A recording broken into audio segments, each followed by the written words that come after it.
कायदे अवाम engineering university Nawabshah जे शागिर्दनि पारां ऑनलाइन इम्तिहान न वठण खिलाफ़ नवाबशाह प्रेस क्लब ॿाहिरां एहतजाजी मुज़ाहिरो कयो वियो। उन मौके ते शागिर्दनि सजाद सोलंकी, मसूद बलोच, सजाद खोखर ऐं ॿियनि चयो त यूनिवर्सिटी पारां क्लास ऑनलाइन वरिता विया पर इम्तिहान फिज़िकल वरिता पिया वञनि, जेका शागिर्दनि सां सरासर नाइंसाफ़ी आहे। उन्हनि चयो त सिंध जूं ॿियूं यूनिवर्सिटीज़ ऑनलाइन इम्तिहान वठी रहियूं आहिनि, जॾहिं त कायदे अवाम यूनिवर्सिटी ऑनलाइन क्लास वठी हाणे फिज़िकल इम्तिहान वठे थी, जेको कंहिं बि सूरत में क़बूल न कयो वेंदो। असांजा ऑनलाइन एग्ज़ाम वरिता वञनि।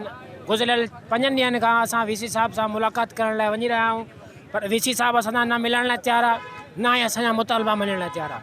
कल्ह असां पेपरनि जो बाइकाट कयोसीं, को कंहिं बि बेच जो पेपर न थियो ऐं अॼु असां उते एहतजाज ते वेठासीं, को बि असांखे रिस्पॉन्स न मिलियो।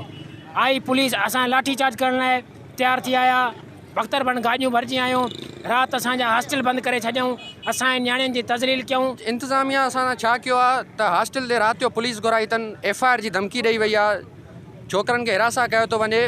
ऐं कल्ह जेको असां प्रोटेस्ट कयो उन में असां बाइकाट कयो हुओ एग्ज़ाम्स जो, पर हिननि इहो कयो आहे त हॉस्टल ते नियाणियूं आहिनि उन्हनि खे ब्लैकमेल कयो वियो आहे ऐं ज़ोरी 4-5 जेके आहिनि उन्हनि खां पेपर वरिता विया आहिनि ऐं नियाणियुनि जे घर कॉल कई वई आहे, उन्हनि खे ब्लैकमेल कयो थो वञे।